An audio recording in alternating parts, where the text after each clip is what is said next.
Hello, it's Debbie Gilbert from the Business Awards Show, and I'm also the founder of the Best Businesswomen Awards and the Best SME Awards.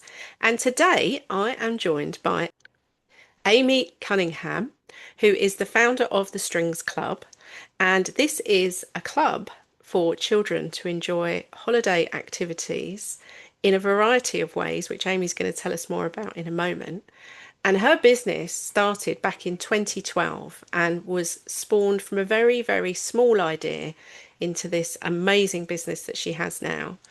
She has won multiple business awards, so we're going to talk about her different awards today as well. And we're also going to dive into some of the mistakes that she's made along the way in her business because it's always good to share those learnings with other entrepreneurs. So, welcome, Amy. Thank you so much. It's great to be here. Lovely to see you. So the last time I saw you, you were clutching a silver award at the Best Business Women Awards. That was such a good night. Thank you. Thank Really you. enjoyed it. I'm not just saying that. I know we just had a quick chat about that in our intro, but it was such a great event for, it wasn't kind of pretentious where some of these events sometimes you go and they're very, I don't know, but this just felt really just embracing how amazing women are, We basically. are. We are amazing, and we just don't get often the recognition that we deserve, which is why I set the awards up. And then you went on to win a Novi Award this year, Female Entrepreneur of the Year. That's amazing. Yeah, thank you. It's still sinking in, to be honest. I really didn't think I didn't even think of it. I think some of these events you go to and you think, they're just great to be in a room with other entrepreneurs, other women. And that's what I feel is actually the main purpose of these events sometimes is it kind of recharges your batteries. It's really hard running your own business sometimes, a lot of the time. And it can be Yeah. quite lonely. And so I feel like when you're in a room with other business people, and we're a certain kind of people, it kind of recharges your batteries, I think. Oh, that's a lovely thing to say. Yeah, I'd agree with that actually. I always feel inspired when I go to awards events and I always think, wow, there are so many people doing such amazing things. And I come away feeling that real sense of buzz and inspiration. So let's talk about your business journey because as I mentioned in the introduction, it started back in 2012. You're actually a qualified musician and music teacher. So what made you start your business? What was the journey? Wow. Well, I was just finishing a master's in music and I was teaching a lot all across London and like large groups of kids, so like 30 kids, the violin. I loved it because you could really see the benefits of music on all kids, Mm. which I loved. So it wasn't just those kids who may be super, super smart in an academic way, maybe maths, English, it was kids who maybe weren't necessarily doing really well at those subjects. And that's kind of what gave me a bit of a buzz, really. And so I was teaching in London, loved it. And I used to also work as a session musician as well. And I've always been, to be honest, really entrepreneurial. So I think it's probably important to say that as well as that. Even I remember at primary school, I used to run like a little event where I used to make like races and sound like not in a bossy way either. It was just I loved kind of creating these events. And I really think like something that you did when you were six or seven Yeah, really does stay with you, some of the yeah. kind of parts of you. Um, so yeah, I've always been entrepreneurial, did set up a business when I was at uni as well, an events company then. So as I said, I was teaching and I just saw one summer, there was no kind of, work stops basically in the summer Mm. when you're a teacher. And I just thought, you know what, let's put on something. So I put on a holiday club. It's whilst I lived in Camden. And six kids came to that, which was great. I thought, wow, this is brilliant. And at the end, we had like a little concert. And mum came up to me and said, "Oh, when's the next one?" And I thought, "Oh, this is a good idea." And yeah, it's literally grown really since then. And that was 2012. So how have you grown it and how big is it now? Well, it's a lot bigger than six kids. So that I wouldn't be able to run otherwise, especially at the moment with everything. It's so expensive, but to run. Um, but we've grown quite steadily over the past few years. So we know we're going to talk about mistakes, but I think one of the mistakes I did at the beginning is that it grew really quickly. Mm. And we used to run term time lessons as well. We did parties. I mean, I can't believe everything. I mean, it's a really big learning curve. And, it got to the point where we actually I actually had to cut all those lots of parts what weren't working actually, and that was quite a hard process to do. But since then, and that big learning curve, we're growing now every 3 months to a new area. So we're in about 22 locations now, and we're That's amazing. growing. Yeah, thank you. And we're growing, as I said, every 3 months to a new area, and we franchised it as well a few years Mhm. ago. So yeah, I mean, we're mostly in London at the moment. We're in the Midlands as well. But as someone, I'm Welsh, I would like to, go up north or somewhere, away from the Midlands and London. That would be a kind of our next plan, I think. Mm.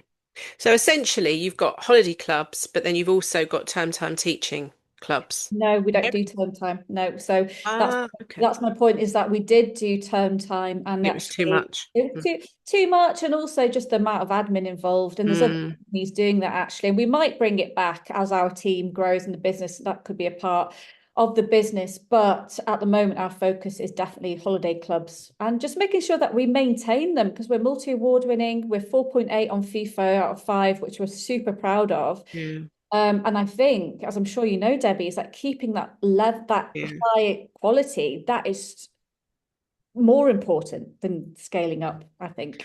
So you're offering parents the opportunity to send their children to your holiday clubs. Is that a daily thing, or is that for the whole of the holidays, or how do they book it, and what sort of services do you offer within that? So we have some kids who just come for a day, Right. some kids who come for the whole 5 days. We get some parents, booking at the gate, shall we say, especially at the end of the summer holidays. We have parents running from the gate. And yeah, so it's all about really what we can offer. We offer flexible hours as well, which as a mum myself, I'm really passionate Mm, about. So we've got the longer hours, we've got the shorter hours. And I think there's something else to mention now as well as my real passion as something we're really focusing on more in 2026 is that we offer free childcare to our team.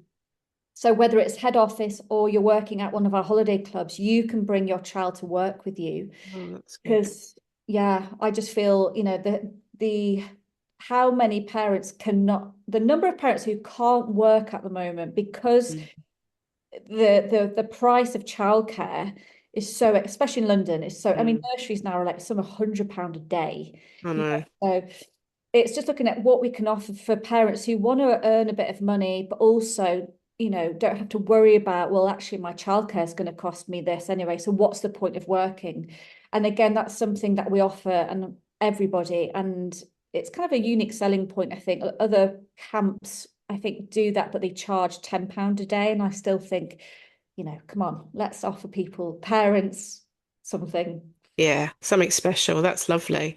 And what it does a day at the Strings Club look like? So, child comes along in the morning. What would they be doing for the day?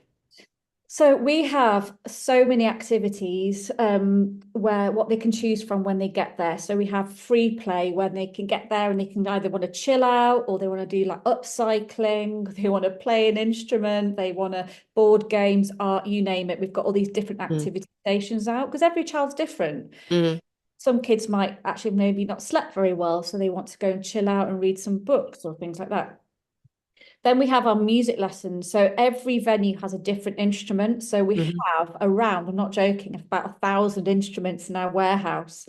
Wow. Yeah, so it's a lot of upkeep. So what we do is we make sure each venue has either guitar, ukulele, or violin. We obviously advertise that beforehand on our Yeah. website. And we literally do have the best teachers. Mm, So we have, recently we've had Mumford and Sons, the band, their violinist. We have some really amazing musicians and passionate teachers. mm. And kids love it. So one minute you might be learning like a George Ezra song or Dua Lipa song, you know. They get to take the instrument home if they come for more than a day, which is brilliant because then they can show the grown-ups they're living with what they've been doing. Mm. And then in the afternoons, we have different workshops. So again, they're planned all beforehand. So we have our amazing Lucy. She's our activities leader. She's also a PhD student at Birmingham University in education, qualified teacher. So it's all really carefully curated activities. It could be yoga, it could be big jam session, it could be dance, art, you name it. And on the Friday, it ends with a lovely concert at 3:30 where people, Oh, amazing.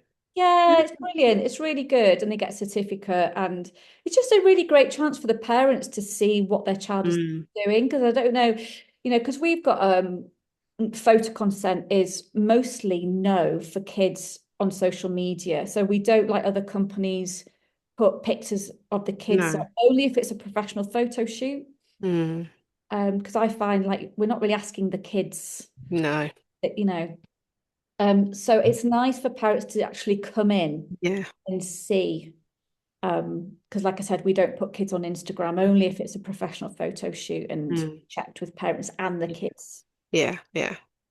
So yeah, that's a little bit about what we do. And it's just, again, our camps aren't huge. We don't have 100 kids a day. We could do, Mm. our max is maybe honestly 40 to 48. So Yeah. again, parents can really feel that their child is being really looked after and avoid that guilt because the guilt is a real thing, isn't it? Oh, totally. Yeah. Well, what I'm getting is your passion coming through. And how was the transition from going from teaching to running your own business? I mean, there's huge challenges there, isn't there?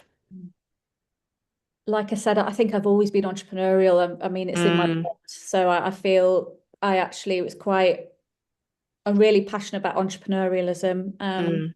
And I think, like I said, I've just the way my brain works, it is um Did quite you get any help and support in the early days when you set your business up? yeah, I did actually. And I should say that I went to the Prince's Trust. Oh, brilliant. Yeah. Yeah. And I was quite old, really, well, old for the course. It was an 18 to 30, and I was about 28, which I wish I was 28 now. And it was just the best experience. Yeah. So you And then, got a mentor. yeah, I had a mentor who I'm still in touch with. I had a really amazing guy at the Princess Trust called Tim, who unfortunately passed away. But I still think about him and say hello and just, you know, hopefully he's proud of me. And it was just a really great experience because they Mm. supported you. You Mm. didn't feel like an alien saying, I want to set my own business. I want this to be my job. They were like, yeah, Mm. okay, let's get this business plan. Let's work it out. And also, I think you had about, I think it was 600 quid Mm. with a really low APR. So as a biz, again, that really helped. I think I bought some instruments and Mm. some marketing, some flyers and things like that. So, with the other parts of your business, like for example, the marketing side, did you get help with that, or was that sort of your own intuition about how to get children to come to your camps? Well, if I told you what I actually did, I mean, because I used to work in schools, Mm. I actually just used the school's photocopier. That's right. Thank you, St. Paul's I think it was Primrose Hill or somewhere where I used to You're going to work. be getting a bill Oh, now. sorry, I know, Bill.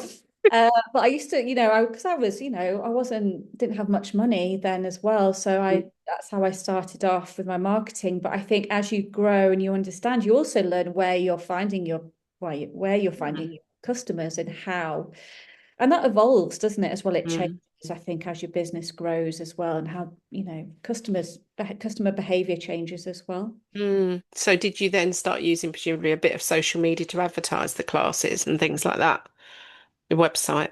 Yeah, we did, and flyering. So I used to stand outside schools flyering constantly. I used to drive when I left London, sorry. I used to drive to London and flyer. Like I'm really have definitely got some I'm made of the tough stuff, you know. I definitely feel that's in my ancestry. And just that kind of feeling like you've got to put 110% Yeah. into it. Not you've got to look after yourself as well, and that's something obviously maybe I think isn't discussed enough No, I know. I as know you have. women, as parents even I think I should say. But in general, I think running your own business is the most important thing. One of the most important things is your own well-being. Mm, And that should be a priority on, like even the Prince's Trust course. Or last year I went on the 10K SB, the course with Goldman Sachs at the mm. University of Oxford. I did that last year, and great experience. But also I feel there should be like a real focus, like a whole module almost on Yeah, on well-being. What do you think? well-being. Absolutely agree with you. I mean, I've gone through periods of burnout, where you're just doing so much and work's coming at you and you're like, you don't want to turn things away. But in the last few years, I guess I'm coming towards the end of my journey because I'm 30 years nearly into running my own business. And I've had to sort of take a step back and say, well, actually, what parts of the business are serving me, what maybe isn't working, and how can I free up more time? So I owned a company called the Three Counties Business Expo, which I sold last year after 9 years. Hard to sell something that you've started from scratch. But the guy who's bought it is running with it, and I'm quite proud of what he's done with it. But it's freed up more time. And I guess one of your challenges must have been scaling the business with other people running your groups when you've always run them yourself. You've then got to trust other people to deliver the same standards that you have set. How's that? That, yeah. How long have you got? As long as you want. Well, well done for you as well, because it sounds amazing, your career. And you should get on some more podcasts, I think, to talk about your experiences, Debbie. Mm, But yeah, I think it's really hard. I think that's why slow and steady, with growing mm. the business, because we could be in 100 locations, Yeah, you could. but the point is that they wouldn't maybe all work, because you've No. got to make sure that you've got the right people who can share your values, Mm, who can attend the training, because something what we do is we have a pre-holiday camp training 1 week mm, before every holiday camp, so not once a year, and they get paid for it, but it's online, and we say to people, you have to come to that, and if they don't attend, we're quite strict on it, and mm, and cameras on, so there's no watching you mm, offenders, and still charge us, because we want to visit our holiday camp in Bow or a holiday camp in Leamington Spa, and we want them to have the same energy, mm, have the same quality. And like you just said, that that's so important, and that's mm, what takes time. mm, Not time even, that's not the word, sorry. It takes the right people, and you've got to find mm, the right people, and then you've got to keep them. And that's why we offer, like I said, the free childcare to mm, people. But also, what we've started offering recently is like monthly upskilling sessions for our team, which are really popular. So once a month, we'll have something like, we had a breathwork session recently, mm, because mental health well-being, again, because it's something I'm so passionate about it, and I know a lot of people sometimes suffer. So it's us offering the opportunity for people to have that space. mm, Mm. But also we have ukulele sessions, or we've got Anita, one of our managers, she's a professional dancer, so she's doing one on how to use dance and children in an educational holiday camp setting, so people can come to these and really develop their skills. And that's something that I'm passionate about, because most people who work for us, we've got about 500 people on our books, they're all self-employed, mm, so they don't get that sense of community, which I think mm, at the moment especially is what everyone's in need of. mm, And that's what we're trying to offer through the Strings Club. So not only to our children, the sense of a club, but also to mm. everyone who works with us as well. And what's the typical profile? Is there one actually of your holiday camp managers? What type of people are you looking for? Well, we'd love to clone some of us. Clone That you would on be our bottom. amazing. Yeah, you have that person, you think, wow, if only everyone could be like you. Profile for our managers. Yeah, I mean, it's same maybe as profile for our holiday camp assistants. So we really try and again offer the opportunity for our assistants to move up to be a Mm, manager. So we're designing a process at the moment actually for that. But I'll just give you an example. So Andrea, who's working with us this week, at one of our winter holiday camps. She joined us at 18. She's working at a nursery part-time. She's now, and I'm so proud of her, she's 23 now, I think. She's now doing a degree in childcare, second year at the moment. And she's also running our busiest holiday camp in Walthamstow.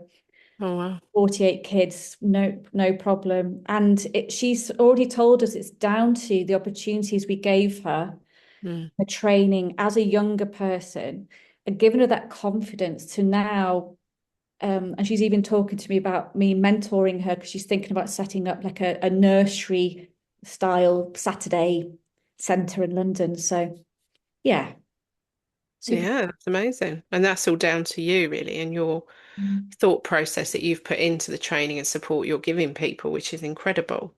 And then what challenges have you faced over the years? Anything you want to share? I mean, how long have you got? I could actually write a book.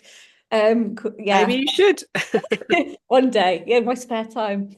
I would like to actually, just because I think, yeah, it has been an interesting journey, and I've really loved what the Strings Club has offered me in my life. Actually, it sounds maybe a bit cheesy, but No, I think your business, I'm sure, I don't know if you agree, like it's given me a lot of happiness as well. definitely. 100%. And flexibility, I think, has been the big thing for me.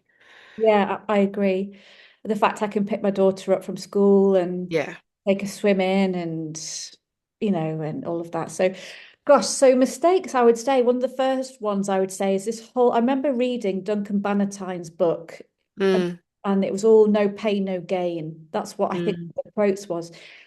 And I thought, now I've learned about, like you said, about burnout, like real burnout. Like, I remember just my daughter was about 2, and I remember just being so burnt out because I was trying to still work and look after a 2-year-old, and my family are 3 hours away, and I not being woe me, I had no help. mm. And I just remember being in bed just with her, and just because when you have burnout, you can't do anything. It's just like your No. body, isn't it, going, no, you're not doing anything. So I think lows like that, you know, where you've got your baby there as well, and you're like, God, what's going on? Now in hindsight, 10 years on, I'm going, well, yeah, you we're trying to do too much. And I think it's being gentle with yourself and going back to that pain, no gain. That's very male energy. Mm, And I think business needs to have more of that female energy of like being mm. gentle and looking after yourself, because you can't, what's the phrase? You can't pour from an empty cup. That's right. And It's very so, true. Very, very true. I think we tend to, as women, especially when we've got children or other care responsibilities, even if it's looking after a dog, I talk to people who feel overwhelmed with everything. And I think women tend to say yes a mm, lot more than men do. And certainly a lot of the entrepreneurs I've spoken to over the years have said to me, I wish I'd not taken on so much in those early years because it really did hold me back in the end for a while because I was just trying to do too much. But it sounds like you've come through the other side. So let's talk a bit about the awards and getting recognised. So you have done both local awards, as in the Birmingham area, and you've done national awards and female and non-female awards. So talk me through your strategy with awards and what made you first apply for awards and what you've gleaned from it over the years. yeah, absolutely. Good question. So I think the first awards we went for was 2013. And the reason why I say this one is it was Startup Business of the Year. And we were just talking about this earlier. It was with the Nectar Awards, and it was judged by Karen Brady, obviously off The Apprentice, but also, very uh, what's the word? Very respected businesswoman, Mm. definitely. Um, and it was just a great opportunity because it kind of gave me that boost. Mm. She was on Good Morning Britain, and all right, what was it called now? One of those morning programs, and she Yeah. mentioned the Strings Club, saying, it's got a great future. And I think just that someone saying that was like, that's the best bit of the awards was, Wow. And did that result in some new inquiries? I think it did. I think it Mm. did. But I think more importantly, it just gave me that boost, that confidence. That you were doing the right things and you'd got, you were seen as a good businesswoman in those Yes. early days. It's a validation.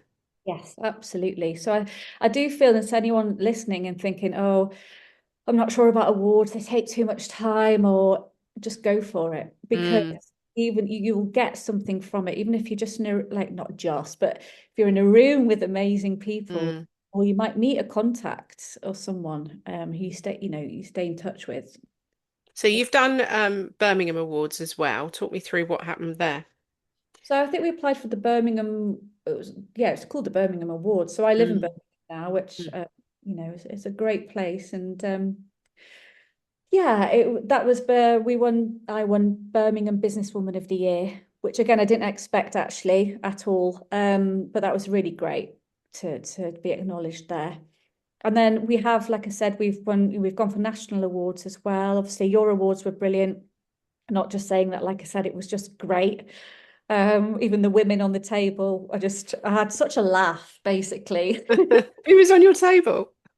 On my table was Emma Hewitt. Oh yeah, she's amazing. Yeah, Yes. And yeah, it was it was just a really great one. nice, friendly, and welcoming. Yeah. Friendly, yeah, it was the best bit, really. I had a laugh. And then, like we said, other national awards. So recently, winning the Novi Awards, Female Entrepreneur. Mm, that's amazing. Female Entrepreneur of the Year. I mean, I know how many entries we get for our most inspiring businesswoman, which is probably a similar sort of title to Female Entrepreneur of the Year. And you must have really impressed the judges to have got that. So I think that's an amazing accolade to have. And that was a lunch event, wasn't it? Yeah, it was. Yeah, it was. It started at 11. So it was and it was fabulous though, just to kind of get dressed up in the morning. And I was like Yeah.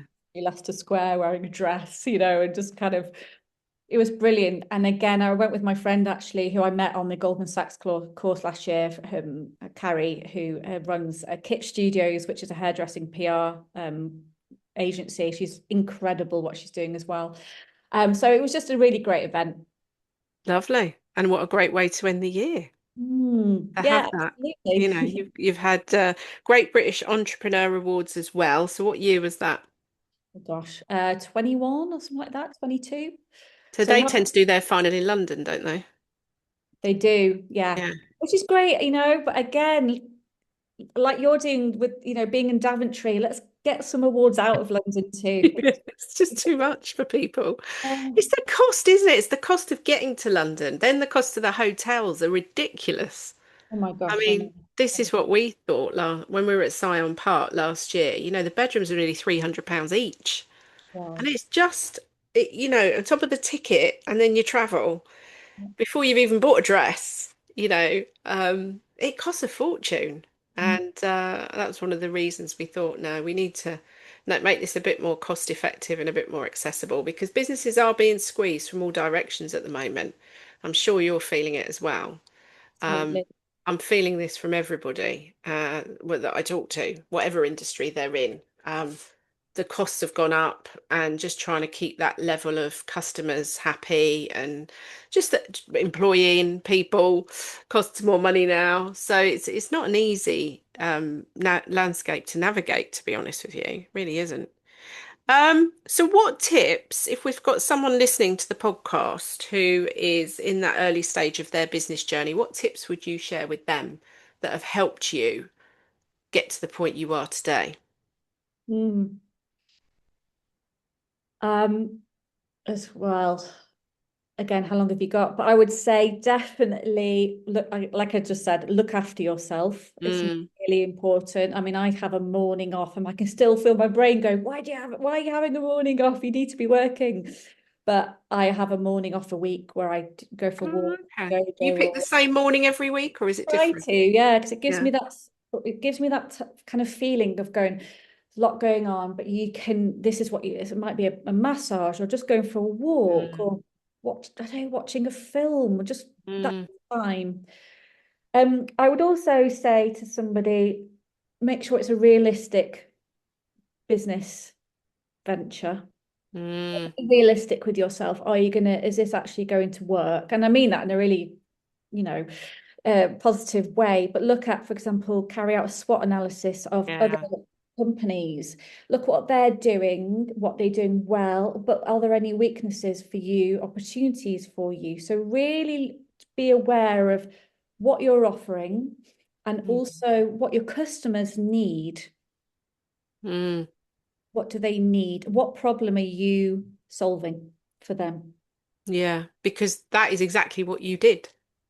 You saw there was a problem with childcare. And Yes. I think that what I love about what you're doing is, obviously my children are 31 and 24 now, but I had the same challenges of trying to find childcare and things that they wanted to do. And of course, there was a lot of sports stuff.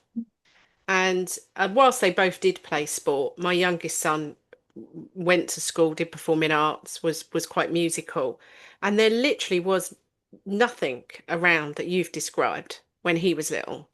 So it's such a shame that I didn't, meet you 20 years ago and that you could have set it up then because it would have been brilliant. And towards the end, as he got to sort of 13, 14, there started to become these sort of theatre weeks where he'd go and they'd do a show in a week. Um, but that wasn't until he was quite older. When he was little, he used to do like the football things, the week-long football academy type things, but it wasn't really what he wanted to do you know. But I was working, so he had to go and do something. So I think you've really hit on a need there because there's a huge number of children that will get so much from the activities that you've mentioned. And giving them a taste of musical instruments at a young age is beneficial, isn't it? Oh, I mean, it's one of our kind of, well, the main purpose of the Strings Club is music and mental health Mm, well-being. When even as adults, if you're feeling down or whatever's going on, if you put your favorite song on or a 90s house song, house music, or whatever it is, and it raises your vibes, that if we can do that for children, mm, that is it. And so I think a lot of our parents can see the value of music. And absolutely, as a mum myself, sport is brilliant, getting kids moving their bodies, especially with, so many mm, tablets and things like that and screens and stuff. But I think there isn't anything like the Strings Club, where we're really celebrating music through childcare as well, though. That's important to say, is that the childcare aspect is really high quality. And also just to say on that finally as well is that we're a no screen camp. that's Really brilliant. great. And that is something that's actually over the past few months has become one of our unique selling points. Mm, And we have that in most of our marketing now because they don't have screens. And we didn't know this, but until recently, that other camps or other businesses let their children go in with the phone and use it, for example, at playtime, break time. I went past a camp recently in Muswell Hill, and the kid was outside on the phone. She looked about 10. But the thing is, there's a huge safeguarding issue there. mm, That child might show some yeah. child. So yeah, we're strictly no screens, which is great. And that's something we're really proud of. What do you think about the law that they're passing in Australia about mobile phones and children? I think with the social media. I mean, my daughter hates me because I don't. She's not on even YouTube, and How she's old is she now? nearly 11 in March. Right. Okay. But again, because my job and my Mm. safeguarding is the most important thing at the Strings Club. The things I know and learn about, social Oh, media. it's toxic, isn't it? It's not actually good for children in any way, shape, or form. I completely agree. And again, I was a bit lucky because, well, Jordan, it bypassed him completely as a teenager because it didn't exist. I mean, he's 31 now. And the youngest, kind of towards the end of his secondary education, it became more of a thing 10 years ago, 12 years ago. But I feel for you parents now. And when you're sitting in a restaurant and you see somebody with a baby in a high chair and somebody's giving it a tablet to play, or to what I sit there thinking, I was in a restaurant thinking to myself, you are not interacting with that child. you're on your own mobile phone and you've sat the child in a high chair and given it a tablet to watch something. And the child couldn't have been more than 2. And I sat there thinking, this is awful. You're not interacting with your own child and you're giving it a piece of tech in replace of you interacting with them. That can't be good, can it? No, I do agree. I can also see a slightly, I do completely agree. If it was different and they, wanted 5 minutes to have the dinner, Mm, to have a chat with their partner, so they had that time, even if it's 5 minutes, I can see why people mm, do that. But like you said, if people are just putting their child on a screen for for hours, mm. I Well, can. this baby was on this thing the whole time, and there were 2 mums, 2 babies, both with tablets. The mums had their phones.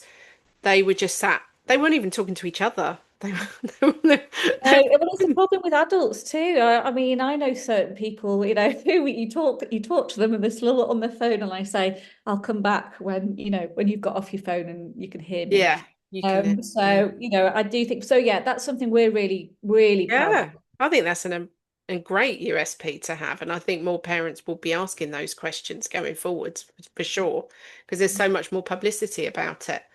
So we'll finish off by what's the plans for the next year or so with the Strings Club?